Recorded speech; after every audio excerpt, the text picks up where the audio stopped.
Thank you for clicking on the video, and here today at Nerd Mimic we are going to do a flip through for the newest edition of Dungeons and Dragons, the Young Adventurers Guide series. There are 6 core books here that are all hardcover, and then there's this larger Compendium book that is much larger than the other books and incorporates all the creatures that are found in these first 6 other editions. This just came out a month ago. We did 100% flip through earlier. I'll put a link down below for that.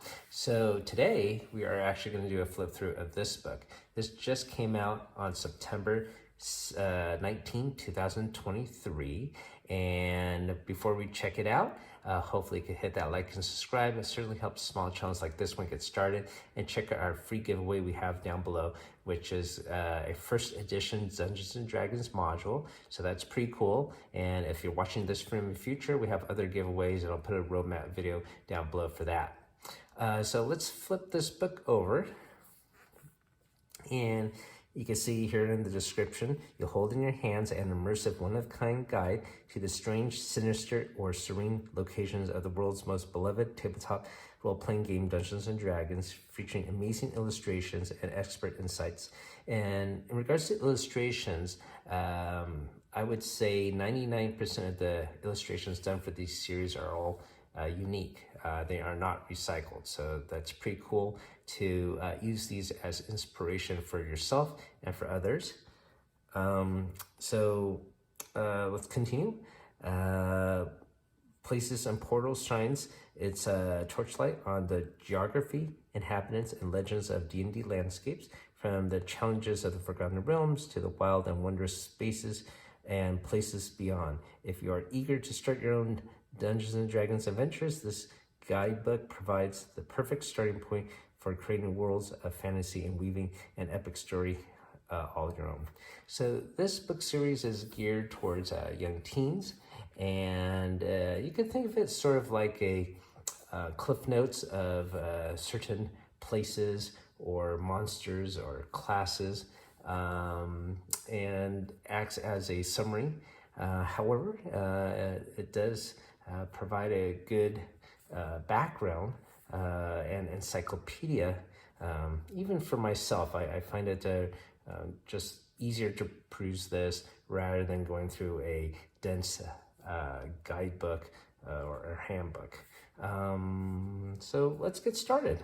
First of all, on the cover here, got a magic portal here, and have this magic user being chased. So pretty evocative, pretty cool. So this book is 106 pages, and you see the title picture here, the drawing. Catfolk, some monsters hiding beneath in the forest. Nice. Table of contents. We got Forgotten Realms coming up first. The Mirror Worlds, Spelljammer, and I guess how to create your own worlds. The introduction.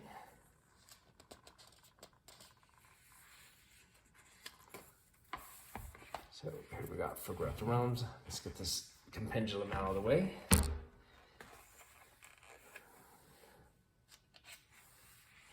So when you read through this, there is humor interspersed throughout the book. I haven't read through it yet. This is my first time going through it. The famous Sword Coast, Baldur's Gate, of course, Neverwinter,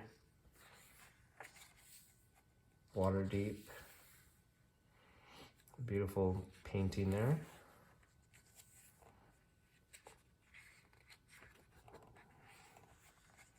The Savage Frontier. This is the northern side, Faerun. Spine of the World. And this is what they call an encounter. They have several of them interspersed through the other books. And basically it's a set scenario involving some characters, and they ask you what you would do in this situation. So it acts as a jumping point for a story or maybe a campaign idea to get your dungeon mastering juices flowing. Got the forest and mountains here. Okay, so we have our first creature in this book, Wood Elves. And Wood Elves was not featured in the other 6 books. And it's certainly not in this book, which once again is a summary of the other 6 books. So that gives me hope that as more of these books come out, and there's another one coming out in this series, I believe, next month, that they will make a second compendium, and I think that'll be pretty cool because this is missing several things, most notably elementals. All right, so when they have these creatures, they have their own rating system from 1 to 5, but that's more of a guide. There are some creatures that they denote as 10 or epic level. They always have a little size comparison to your standard human, which is cool, and they always have a little fun, do this or don't do this. So don't do this, don't litter. Items discarded in a Wood Elf's territory might be returned to you at the tip of an arrow. And of course, the famous Underdark.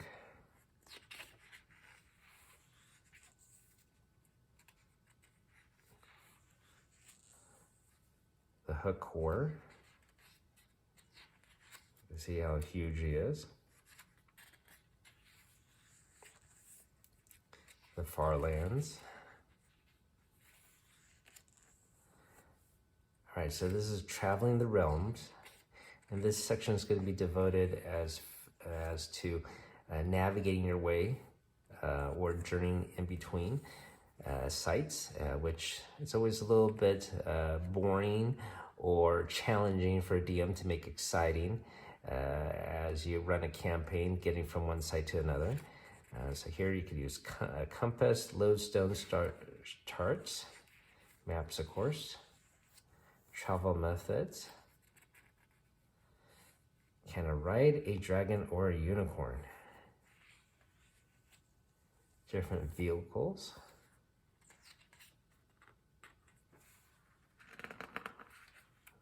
Missed a page here. Magic items. Carpet of flying, conch of teleportation, horseshoes of a Zephyr, Spelljammer helm, well of many worlds. Inns and way stations. Making camp, which you have to do frequently on an outdoors adventure. Rest and keep watch. Every member of the adventuring party needs to get regular rest to stay ready for whatever comes, even elves who do not sleep, but need a certain period of meditative trance to be at their best. I did not know elves did not sleep. I don't know if that's true or not. I have to assume it is. Which way to go? This is another encounter. Foraging and hunting. Dangers on the road. So once again, this can give a budding DM ideas of what to do to make traveling more exciting. Allies on the road. So you could throw in some NPCs here. Centaurs, dryads, pixies, satyrs. Taming pets is an option. Recording your travels. All right, now we get into the mirror worlds. I think these are basically the planes. That's right. So we got the material plane, demi-planes, inner planes, material echoes, outer planes, transitive planes, and a little diagram of them, how they're all structured within the universe, and how to travel between these planes. And of course, portals. And Witchlight Carnival. So maybe you're going to talk about the Fey world. Crossing the astral and ethereal planes.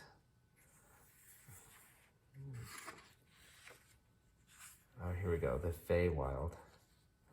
And they talk about the two different courts, the two queens. And this is beautiful. Another encounter. All right, we got another creature here, the Baganok. I haven't heard of this one before. I have to assume this is in the Feywild. And look how tiny he is with the size comparison. Offer them food. They have big appetites. You can quickly make a Baganok your friend by offering a corner of your sandwich or a chunk of cheese. There you go.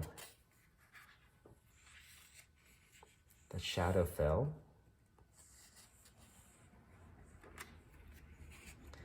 We got another creature, Kamishkap. All right, now we're heading out to space in Spelljammer.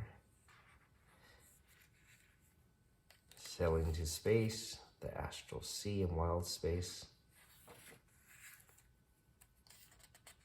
Talk about the ships. The type of ships. I've never seen this before.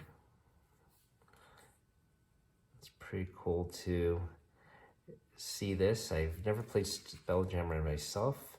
I know there is a large 5th edition 3-book set for that, but I'm more into one-shot scenarios rather than huge campaigns nowadays because my time is limited.